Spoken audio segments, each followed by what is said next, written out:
Mesdames, Messieurs, bonjour, chers collègues. Merci de m'avoir rejoint au cours de cette conférence de presse qui avait été initiée devant le refus de la part de certains membres de la commission des pétitions de laisser à l'ordre du jour le sujet traitant des divorces binationaux et concernant plus particulièrement le Jugendamt, puisque dans la précédente commission des pétitions, il devait y avoir des pétitions sur ces mêmes sujets qui ont été traités concernant d'autres pays, d'autres États membres, mais la délégation allemande a souhaité qu'on retire la partie concernant le Jugendamt et concernant leur pays. Ce matin, très tôt, j'ai réussi à aller au démarrage de la réunion de la commission Péti, où était abordé en premier point l'ordre du jour, et j'ai demandé à ce qu'on vote sur cet ordre du jour pour remettre les sujets Jugendamt sur l'ordre du jour d'aujourd'hui, et la majorité des députés présents a voté en faveur de cela. Donc, j'ai quand même maintenu cette conférence de presse parce que ce sont deux choses finalement différentes, et puis tant pis pour ceux qui ont voulu occulter la problématique du Jugendamt. On en parle deux fois plus, tant mieux. Et je suis heureux aujourd'hui de recevoir des pétitionnaires qui auront l'occasion tout à l'heure de pouvoir s'exprimer en commission des pétitions, ce qui sera encore mieux. Et cet après-midi, nous allons répondre à vos questions, vous, les journalistes et les médias, parce que je pense qu'à la date d'aujourd'hui, il faut absolument médiatiser, je dirais presque à outrance, de la même façon que, de façon outrancière, les autorités allemandes ou les Allemands essaient d'occulter. Donc il faut utiliser les mêmes armes, entre guillemets, pour défendre cette idée-là. Alors, en commission des pétitions, si vous me permettez pendant quelques minutes de faire un rapide aperçu, de vous donner un rapide aperçu, en commission des pétitions, nous traitons de plein de problèmes qui ont comme point commun les difficultés qu'ont les citoyens européens dans le cadre de la liberté de circulation des personnes, des biens, des marchandises. Et dans l'application de cette liberté de circulation, il y a des tas d'écueils, des tas d'obstacles, qu'ils soient administratifs ou autres, qui s'opposent à cette liberté des citoyens. Quand ces citoyens ont essayé de défendre leurs droits dans leur État membre et qu'ils n'y sont pas arrivés, ils peuvent interpeller le Parlement européen, et notamment leurs élus au sein de la commission des pétitions, pour les défendre et pour, quelque part, amplifier leurs demandes et appuyer leurs demandes auprès des instances supérieures. Voilà, c'est ce que nous faisons dans cette commission des pétitions. Et quand je suis arrivé dans cette commission des pétitions, j'étais choqué par le fait que nous réglions très souvent des problèmes presque mineurs, importants quand même aux yeux de chaque citoyen européen qui est pétitionnaire, mais quand même mineurs par rapport aux droits de la famille, à la cellule que représente une famille, et quand cette famille éclate, et quand dans cette famille il y a deux parents qui sont binationaux, qui sont chacun d'une nationalité différente, pour peu que l'un des deux soit allemand, automatiquement, en cas de divorce, eh bien, c'est systématiquement la législation allemande ou le parent allemand qui gagne l'ensemble de ces procès, qui gagne la garde des enfants, qui gagne les pensions alimentaires, qui gagne sur toute la ligne. Et je dois vous avouer que le fait de classer simplement ces pétitions comme étant quelque chose à ranger, point, et en disant c'est recevable, on l'entend bien, mais on le classe, m'a choqué. Et c'est depuis ce temps-là que j'ai essayé de saisir ce sujet à bras-le-corps et d'essayer de le faire valoir et de le mettre en exergue. Beaucoup de mes collègues ici présents ont, dans leur pays aussi, été le relais de pétitionnaires et de plaintes qu'il y a eu.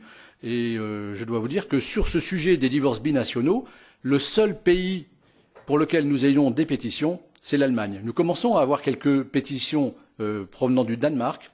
Il y en a une par-ci, une par-là, mais en règle générale, nous n'avons pas une semaine sans avoir plusieurs pétitions concernant le Jugendamt, cet organisme de défense et de protection de la jeunesse qui, en Allemagne, est quelque part jugé parti et beaucoup trop influent et sans contrôle, sans recours, ce qui fait que des parents non allemands, hommes ou femmes, sont obligés d'avoir à se battre seuls face à une administration gigantesque et très rodée et très organisée et très soudée et très appuyée aussi par les tribunaux puisqu'ils les conseillent. Et ces parents, de façon isolée, sont dénués de moyens et ont à combattre pendant des années pour arriver à faire valoir leurs droits et surtout à défendre l'intérêt de leurs enfants. Parce que deux parents qui se séparent sont de toute façon, en règle générale, intéressés, au moins à un point commun, c'est de défendre l'intérêt de leurs enfants. On ne peut pas retirer ça aux parents. Certains le font en utilisant adroitement un dispositif allemand, par exemple, qui leur donnera raison systématiquement, mais c'est créer des préjudices et une injustice vis-à-vis de l'autre parent. Donc, il y a des tas de cas, et nous en avons présents dans la salle, qui sont assez emblématiques de ces distorsions et dysfonctionnements liés au Jugendamt, qui font que, sur le plan administratif, sur le plan de la traduction, sur le plan de la communication des pièces, sur le plan de l'avertissement quant au changement de position du Jugendamt sur une garde d'enfants, qui se fait la veille du jour où un père vient chercher son enfant en Allemagne, par exemple, sur le plan financier, sur tous ces plans-là, vous avez des pères et des mères non allemands qui ruinent leur vie, physiquement, psychologiquement, qui se ruinent professionnellement parce qu'ils ne peuvent pas et se battre d'un côté et assumer sereinement leur profession. Donc on vit des drames importants. On vit des drames importants sur notre territoire européen et il y a une justice qui est de deux poids deux mesures, qui ne permet pas de traiter de façon égalitaire les citoyens européens, au moins sur ce sujet-là, sur l'ensemble du territoire européen. Donc, je citerai aussi l'utilisation abusive, mais certains la reprendront tout à l'heure, du mandat d'arrêt européen, c'est-à-dire que si un parent allemand est de mauvaise foi et dénonce son ex-conjoint comme étant en passe d'avoir à ravir ses enfants, alors que peut-être il ne vient juste que les chercher pour son droit de visite, si par mauvaise foi il le dénonce au Jugendamt, une procédure d'urgence est tout de suite lancée et très souvent un mandat d'arrêt européen fait qu'on retire la garde de ces enfants-là aux parents non allemands de façon prolongée, avec tout un procès qui s'ensuit. Et au bout d'un moment, quand ce parent non allemand ne voit plus ses enfants pendant des années parfois, à force de se battre contre un rouleau compresseur allemand, on dit à ce parent, mais maintenant, de toute façon, le lien entre vous et vos enfants est distendu et n'existe quasiment plus. Donc, c'est pas grave si vous ne retrouvez pas vos enfants. On est dans un cercle vicieux qui fait que c'est vraiment le terme de rouleau compresseur qui lamine des centaines de gens, parce que nous avons des centaines et des centaines de pétitions sur ce sujet-là, et nous ne pouvons pas fermer les yeux. Et notre devoir de député européen, c'est de défendre nos citoyens. On est représentants de nos concitoyens, c'est de défendre nos citoyens européens, nos concitoyens dans les misères et les drames qu'ils traversent. Alors évidemment, vous allez me dire, il y a un champ de subsidiarité. Est-ce que ça n'est pas du ressort de chaque État membre que d'avoir à traiter ces problèmes-là? Oui, c'est vrai. Et c'est là toute l'ambivalence de notre intervention en tant que député européen. C'est que, d'une part, nous ne pouvons pas ne pas recevoir et entendre ces pétitions qui sont dans le champ, qui sont apparentés à des champs de compétences européens, les droits de l'homme, les droits fondamentaux, les droits des enfants. Tout ça, ce sont des valeurs que l'Europe porte et nous devons donc accepter et entendre ces plaintes et ces pétitions, mais pour autant, la législation de chaque État doit être respectée, mais nous n'arrivons pas à trouver un système, malgré les études que nous avons faites, malgré les enquêtes que nous avons faites, malgré les commissions que nous avons portées jusqu'à Berlin pour essayer de dénouer l'écheveau de cette problématique, nous n'arrivons pas à trouver de solution. Ce qui fait qu'à la date d'aujourd'hui, nous continuons à recevoir toujours des pétitions dans cette commission des pétitions sur le même sujet, et ce qui fait que c'est arrivé à l'ordre du jour, tout à fait par hasard, mais tant mieux, et que nous avons vécu une obstruction complète de la part des députés allemands pour essayer d'éliminer cet ordre du jour. Voilà, j'ai essayé d'être le plus global possible, peut-être un peu long, j'espère que non, et je vais demander à mes collègues députés s'ils veulent bien parler très rapidement, parce que nous avons la salle une demi-heure, et peut-être que les journalistes, enfin c'est quand même l'essentiel de notre conférence de presse aujourd'hui, les journalistes voudront poser des questions, d'autant plus que nous avons ensuite, et mes collègues députés y sont invités aussi, la commission des pétitions qui accueillera nos pétitionnaires et eux, bien entendu. Merci. Madame Scardini. Mes chers amis, alors aujourd'hui nous avons à la commission pétition 24 pétitions à l'attention de la commission. 24 pétitions que quelqu'un a cherché de refuser et dans la situation qu'il y a maintenant, il veut dire qu'avec la législature qu'il va terminer, les pétitions il seraient nulles et on doit recommencer dans l'année prochaine avec la nouvelle législature. Et ça, il veut dire qu'il y a quelqu'un à l'intérieur du Parlement qu'il va soutenir que le Jugendamt a tous les droits de continuer à envoler les enfants. Parce que ce n'est pas un droit légitime, le droit qu'il donne le pouvoir de prendre des enfants, de les obliger à vivre seulement dans une des États qui a donné la vie et la citadinance, parce que s'il est allemande et italienne, allemande et française, allemande et polonaise, l'enfant a le droit de connaître la culture de tous les deux pays, de tous les deux parents, et de pouvoir choisir les périodes qu'il veut vivre avec les uns et les autres.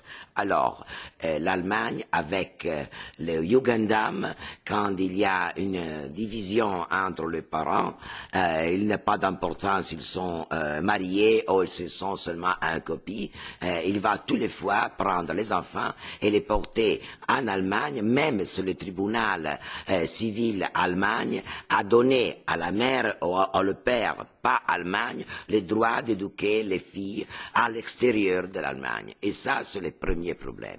L'autre problème, qu'on ne peut pas vivre dans une Europe dans laquelle les produits, ils peuvent marcher librement à l'intérieur de tous les États membres et les enfants, on n'a pas tous les mêmes droits. Les enfants, ils sont le futur de l'Europe. Si on veut vraiment une Europe unie, une Europe forte politiquement et culturellement, on doit faire que les futures générations, ils peuvent partager les différentes cultures et vivre avec les parents et comprendre toute l'histoire de chacun pays. Alors, je pense que ce qu'elle est maintenant la situation n'est pas acceptable. Le silence de la Commission, le silence de l'institution européenne, le silence de l'institution nationale. La première fois que j'ai fait une interrogation ici, c'était le 30/10 de 2009 et ensuite on m'a fait beaucoup d'interrogations, des pétitions, des lettres, des pressions. Madame Angelilli et Monsieur Rinaldi et même Monsieur Rossi qui sont ici, ils bien connaissent tous les efforts que nous avons faits en Italie pour faire prendre conscience à notre différents gouvernements. Alors, c'est tous les pays qui sont incapables de défendre les intérêts des enfants, ils sont des pays qui n'ont pas le droit de rester dans une Europe. Ou c'est l'Europe, c'est une Europe qui ne reconnaît pas les droits des enfants, ce n'est pas l'Europe que nous voulons. Merci.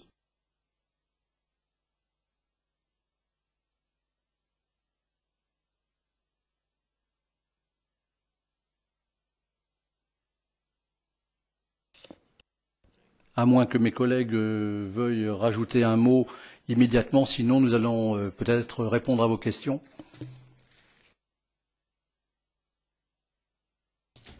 On va prendre les questions des journalistes d'abord. Oui, c'est des questions pour les journalistes d'abord, hein, s'il vous plaît. Oui. C'est une conférence de presse. Oui.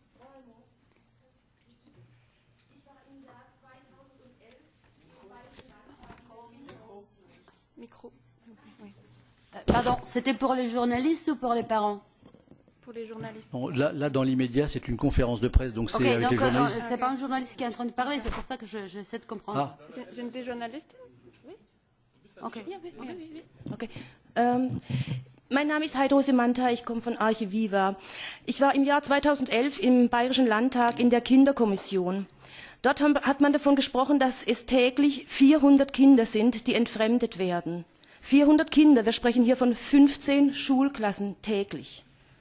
Wenn wir diese Zahl hochrechnen, kommen wir zu einem Massenphänomen in Deutschland, das langfristig eine Volkskrankheit in psychischer und psychosomatischer Form hervorbringt. Wir brauchen dringend die Hilfe vom Ausland, weil Deutschland das nicht alleine schafft. Ich bin Vernetzerin von vielen Gruppen vom Norden Deutschlands bis zum Süden. Ich kenne viele Vereine und Verbände, die immer mehr zusammenarbeiten, aber wir haben es noch nicht geschafft, dass wir so viel politischen Einfluss nehmen können, dass das Jugendamt und die Familiengerichte sich für die Kinder und für den Erhalt beider Eltern einsetzt. Meine Frage ist, wie sehen die Abgeordneten diese Zerstörung der Kinder? Donc, la question c'était comment est-ce que les députés voient cette destruction des enfants. Cette dame est revenue sur le fait que 400 enfants par an étaient enlevés à leurs parents et que l'Allemagne a besoin d'aide en fait. Par jour, pardon. Par jour, oui. Par jour.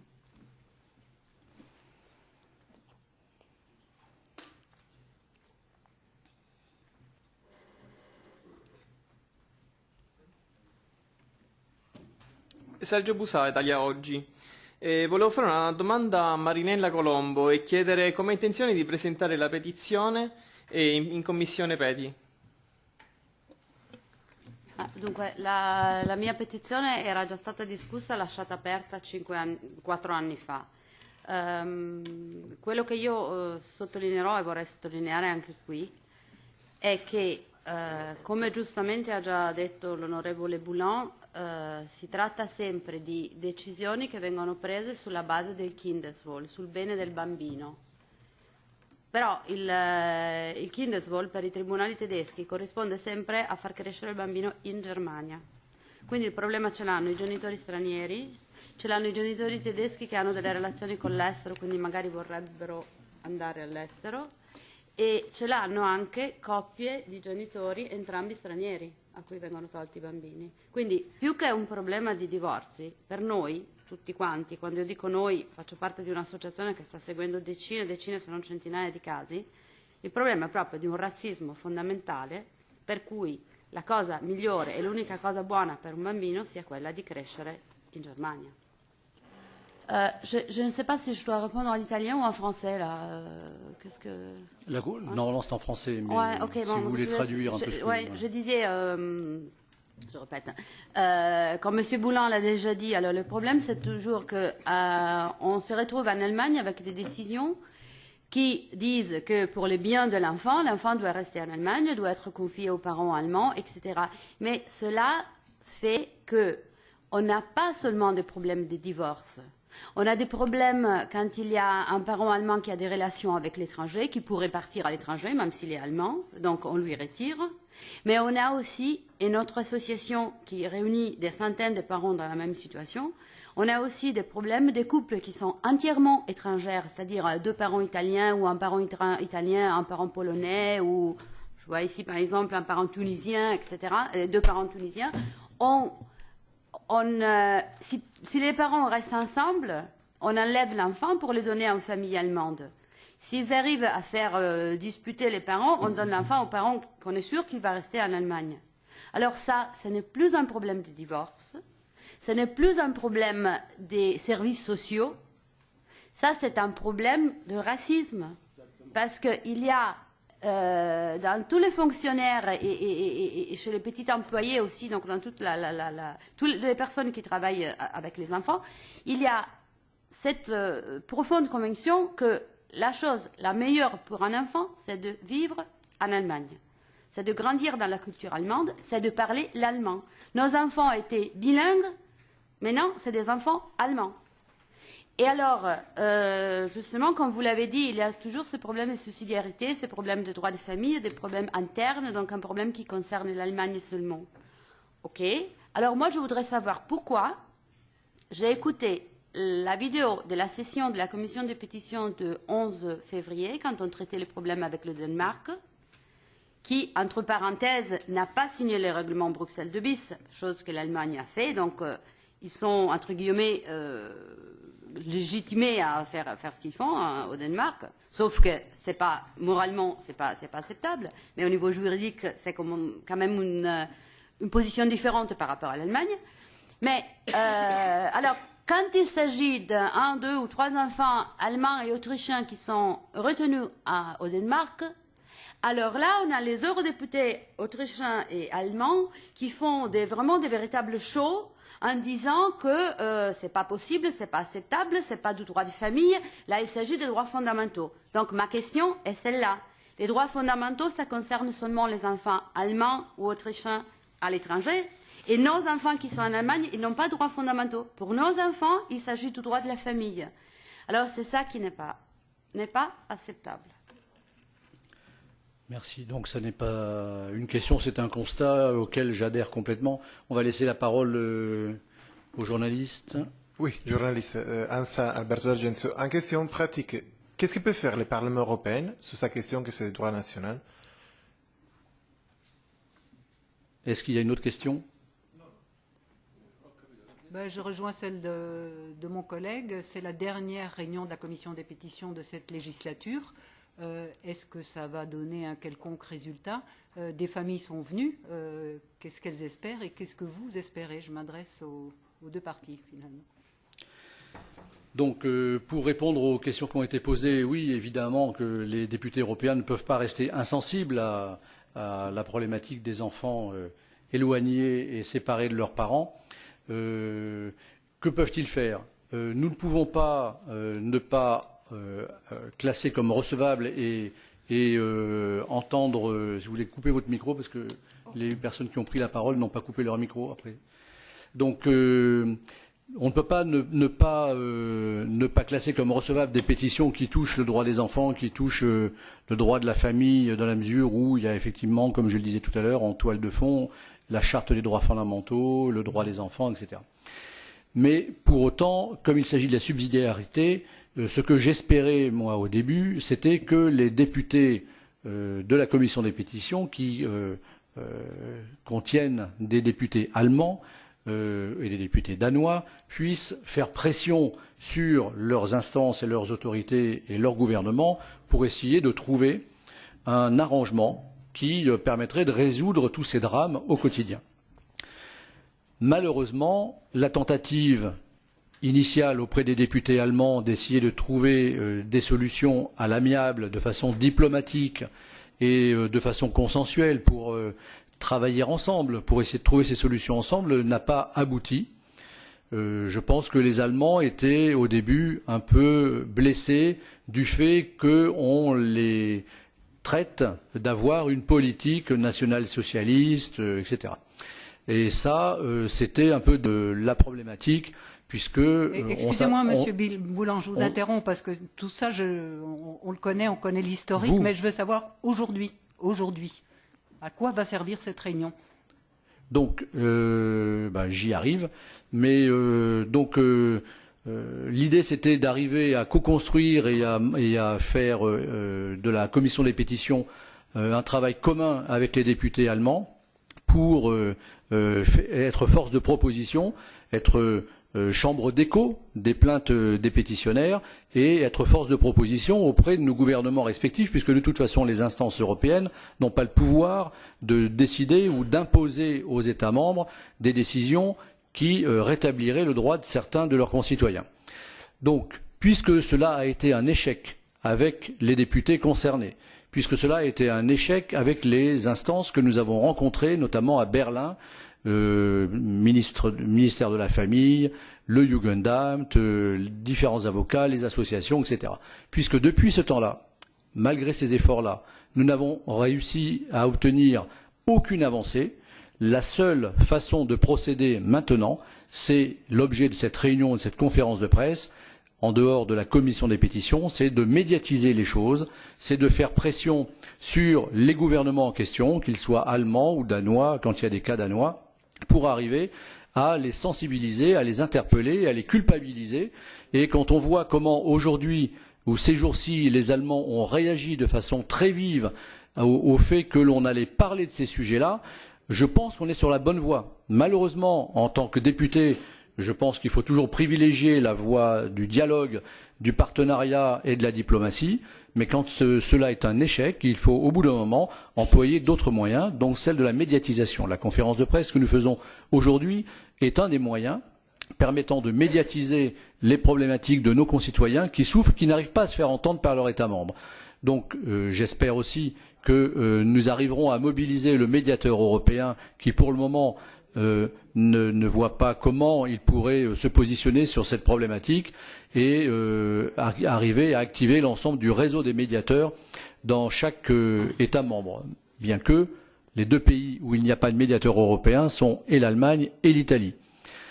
Malheureusement, je pense que ce serait, et c'est une des propositions que j'avais faites dans le rapport après Berlin, après la mission à Berlin, c'était que l'Allemagne crée tout simplement un médiateur, un poste de médiateur national qui aurait permis des voies de recours indépendantes de celles du Jugendamt.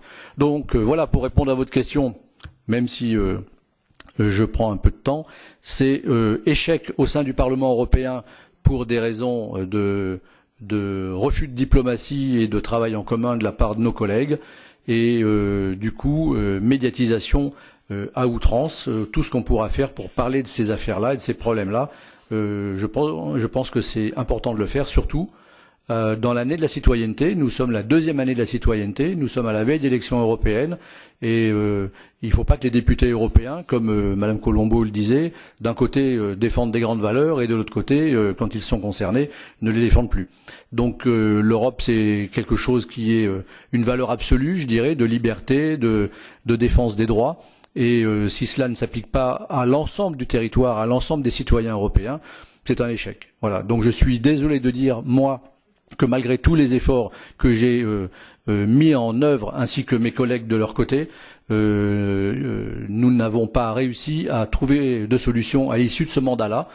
Peut-être que dans les mois ou années qui viennent, nous aurons plus de chance et j'espère que les États membres nous entendront.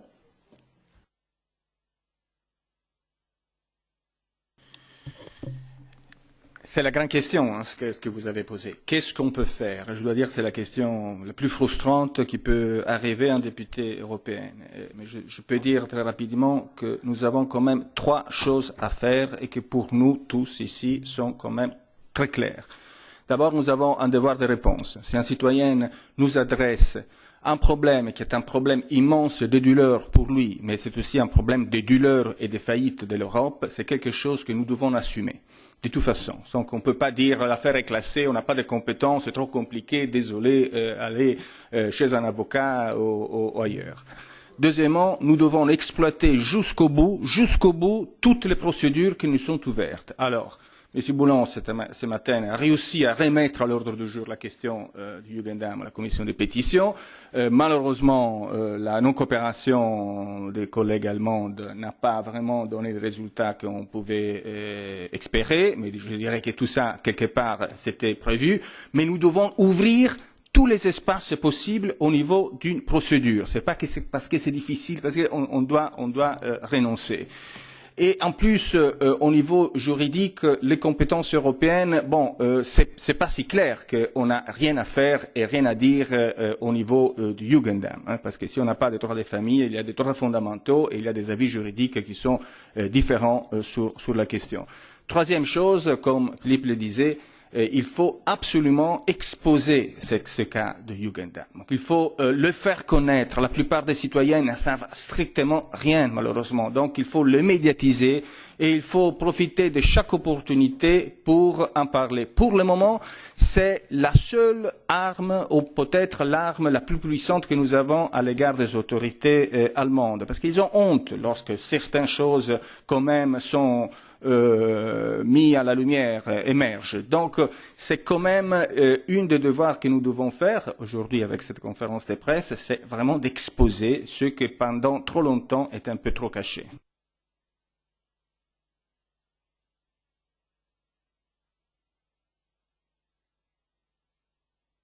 Madame Colombo. Juste. Ça marche? Attendez, ouais. Je ne sais pas si... Non, mais moi, c'est une question super rapide. Je voulais vous demander justement sur cette voie-là si les eurodéputés vont nous aider à faire ouvrir une procédure d'infraction contre l'Allemagne. Point. Procédure d'infraction. On réfléchit, le médiateur réfléchit, par exemple, parce que l'Autriche, elle a la même façon, elle a le même Jugendamt, elle fait la même chose. On a vu qu'ils ne respectent pas. En Allemagne, c'est la même chose. Vous avez une décision étrangère. L'Allemagne dit oui, nous, on la reconnaît parce que le règlement. Et puis 3 mois après ou 2 jours plus tard, ils font une nouvelle décision qui replace, qui devient valable et qui donne tous les droits aux parents allemands. Et là, ce n'est pas, à notre avis, la façon de respecter les règlements européens. La procédure d'infraction, elle doit être prise par la Commission européenne et elle doit suivre tout un processus que vous connaissez certainement. Donc c'est aussi, vous savez qu'en commission des pétitions, quand on a les pétitions à l'ordre du jour, nous travaillons de concert avec la Commission européenne. Donc j'espère qu'elle sera, par exemple là cet après-midi, qu'elle reviendra sur ces sujets-là, puisque ça avait été retiré. Mais la Commission européenne, c'est un dialogue qu'il y a entre les pétitionnaires, la Commission européenne et les parlementaires dans cette commission. Et il y a une conclusion pour chaque pétition qui est de dire on laisse la pétition ouverte ou nous prenons la décision d'écrire, d'appuyer telle demande auprès d'un tribunal ou auprès d'un État sur tel sujet. Et il y a des procédures. S'il n'y a pas des conclusions positives qui sont apportées ou des réponses positives apportées, il y a une procédure d'avertissement et ensuite une procédure d'infraction. Donc, mais ça appartient à la Commission européenne, qui n'est pas la Commission des pétitions. Mais on peut effectivement, si c'est votre question, appuyer ça et le solliciter. Tout à fait. Très volontiers même. Monsieur Gilberti.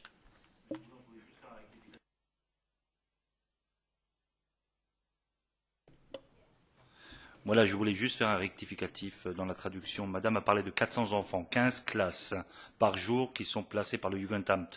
On a oublié de traduire que c'était rien que pour l'État de Bavière.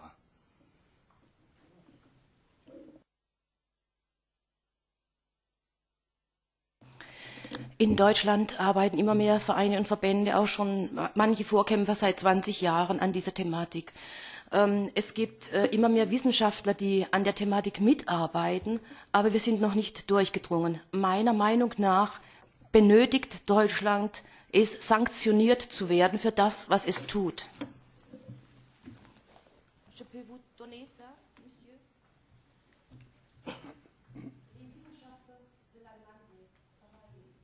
Madame a expliqué que des associations travaillent depuis 20 ans sur la question et des scientifiques travaillent aussi à cette question. Et selon Madame, l'Allemagne a besoin d'être sanctionnée en fait. Mais moi je rejoins la proposition de Madame Colombo. On peut effectivement demander cela en commission des pétitions. Si effectivement nous avons M. Strick-Laurent qui est là, qui dans son cas particulier est passé devant les tribunaux français et ensuite les tribunaux allemands. Je raccourcis un peu, hein, monsieur. Donc les tribunaux allemands ont contredit, n'ont pas tenu compte de la décision de la juridiction française. Et donc le fait de ne pas reconnaître la législation et les décisions judiciaires d'un État, surtout entre la France et l'Allemagne, c'est quand même assez scandaleux et ça pourrait permettre effectivement de demander une mesure d'infraction.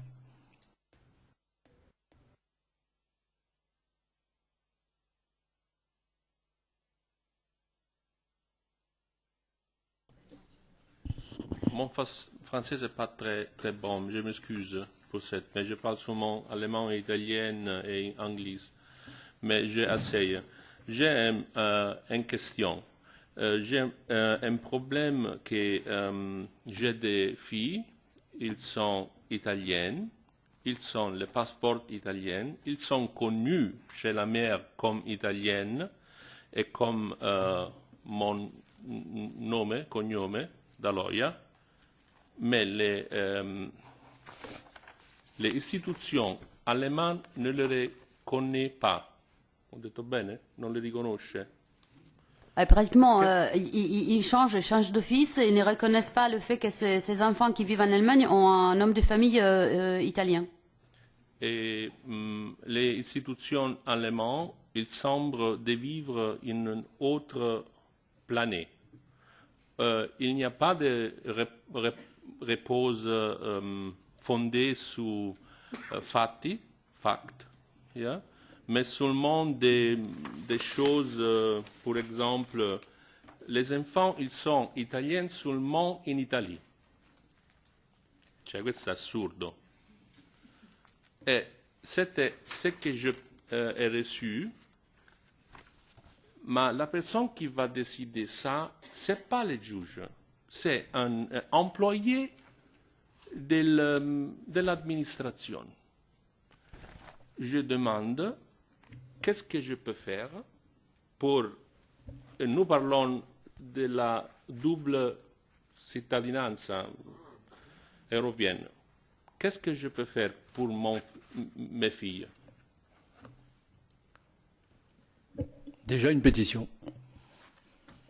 C'est déjà la première chose à faire pour que nous puissions traiter et enregistrer votre problème et pouvoir le valoriser et vous appuyer. Déjà une pétition. Ça n'empêche pas de faire des recours en direct, hein, parce que les pétitions doivent en général suivre toute une procédure que vous avez déjà effectuée. Monsieur, vous voulez poser une question? Oui, en effet, je désirerais savoir si la Commission partage dans sa totalité l'idée avancée par certains députés allemands que plus le traitement d'une pétition perdure, plus elle perd son importance et de son urgence et qu'il faut en priorité traiter les pétitions nouvelles. Parce que ça veut dire qu'il suffit de faire traîner les choses pour qu'elles se règlent d'elles-mêmes. Bon, là, je vous rassure, il n'y a pas de députés allemands, même s'ils ont des défauts, il n'y a pas de députés allemands qui fassent en sorte que les pétitions traînent. On a un problème, en revanche, d'organisation au secrétariat de la commission des pétitions, qui fait que beaucoup de pétitions n'ont pas encore été traitées et que nous avons demandé depuis des mois à ce que les bouchées doubles soient mises pour qu'on traite de façon décente, puisque normalement c'est quand même dans les 3 à 6 mois, chacune des pétitions qui, à la date d'aujourd'hui, n'a pas encore reçu de réponse, ce qui est assez scandaleux, même il en restait de la précédente législature. Donc cela est plus un problème d'organisation interne qu'un problème de volonté réelle, ce qui n'est pas possible d'ailleurs, parce que les députés allemands ne sont pas la majorité, mais ça n'est pas une volonté réelle d'un député ou de 2 ou de 3 députés, notamment allemands, qui freinerait les choses. Ça n'est pas imaginable.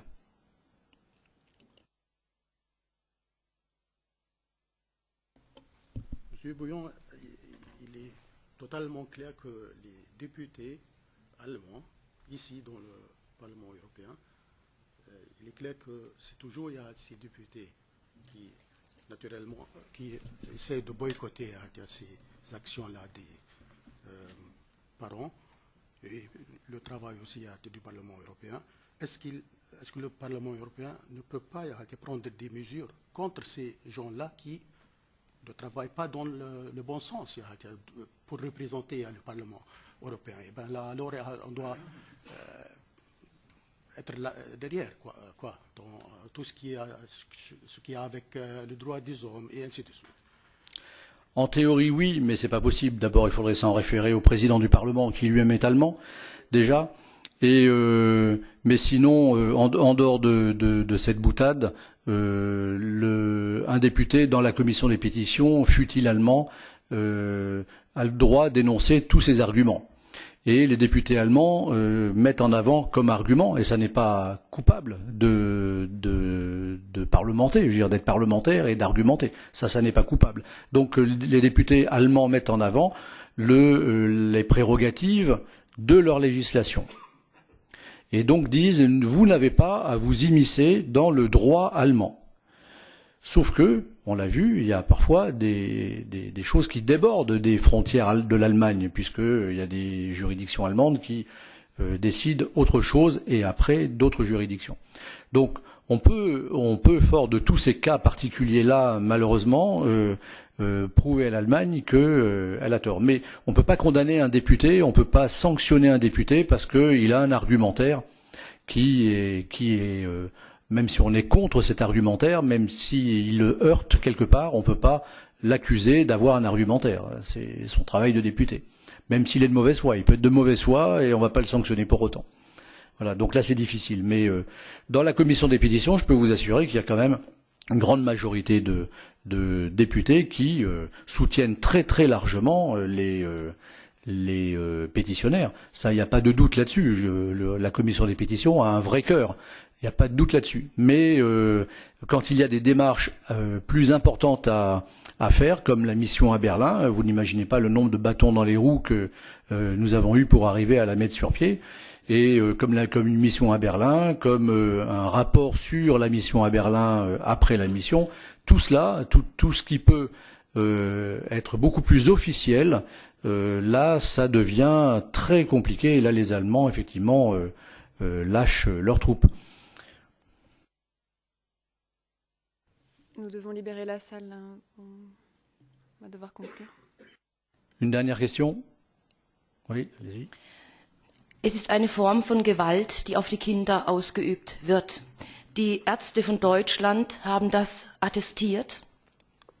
Es gibt immer mehr Bücher, Deutschland misshandelt seine Kinder. Es ist eine Form von Gewalt, die nicht mit Waffen ausgetragen wird. Was würde das Europäische Parlament tun, wenn diese Gewalt mit Waffen ausgeführt werden würde? Denn die Konsequenzen für die Kinder, die sind dieselben. C'est une forme de violence de l'Allemagne sur ses enfants que les médecins reconnaissent. Que ferait le Parlement européen si cette violence était exprimée avec des armes? Des armes. Je pense qu'il y aurait un soulèvement du Parlement européen, évidemment. Mais les armes peuvent être verbales, elles peuvent être législatives, elles peuvent être prendre différents aspects. Bon, en tout cas, merci d'être venu. Monsieur Cédric Laurent, vous voulez dire un mot? Oui, j'avais une question, Monsieur Boulin. J'ai entendu dire que l'Allemagne fut condamnée sur les 10 dernières années plusieurs fois par la Cour européenne des droits de l'homme, portant sur la violation des droits de l'homme. Qu'en est-il de ces condamnations et comment cela se fait-il que rien ne se bouge, rien ne se change? Il peut y avoir de la part de l'Allemagne, je ne peux pas vous répondre très précisément, mais il peut y avoir de la part de l'Allemagne sur certaines condamnations propres à tel et tel dossier, un ajustement, une rectification du tir, sans pour autant qu'elle change sa législation. Donc elle peut, si elle est condamnée sur un dossier particulier, répondre à ce dossier particulier et corriger le tir. Ça ne veut pas dire qu'elle empêche forcément que les mêmes situations se renouvellent, ce qui est le cas aujourd'hui. Et je dois dire aussi que ce problème qui touche des non-allemands est de plus en plus fréquemment soulevé en Allemagne dans des couples germano-germaniques. Et que l'on voit le même Jugendamt mis en accusation par des couples allemands, les deux sont allemands, dans leurs décisions. Et donc je pense que tout doucement, en Allemagne aussi, la colère gronde un peu face à cette institution qu'est le Jugendamt, qui est, moi je le dis assez souvent, on ne peut pas condamner le Jugendamt dans sa globalité. Il y a dans le Jugendamt des décisions qui sont prises, qui sont maladroites ou qui sont des fautes professionnelles, et malheureusement il n'y a aucun système de parage à ces décisions-là. Mais comme le Jugendamt n'est pas une structure centralisée, n'est pas une structure qui a une autorité supérieure, n'est pas une structure qui puisse être jugée par une quelconque organisation ou un quelconque ministère, ça crée des drames qui sont sans fin. Voilà. Donc j'espère et je compte sur vous pour que pour les personnes de la presse qui sont là aujourd'hui et que je remercie d'être venus, vous continuiez à vous faire l'écho de ces problèmes qui sont, je vous le disais, très importants. La famille, c'est la cellule de la société et la société que l'on défend en Europe, c'est une société de liberté. Et donc on a à défendre toutes ces valeurs-là. Je remercie mes collègues qui se battent aussi au quotidien sur ces sujets-là. Je souhaite à chacun d'entre nous d'être là au mandat prochain, mais si nous n'y sommes pas, il faut vraiment continuer à se battre sur ces sujets et que les médias prennent un relais permanent et mettent en valeur les problématiques de nos concitoyens dans leurs drames familiaux quand ils les vivent, comme c'est de plus en plus fréquent. Merci à chacun. Merci.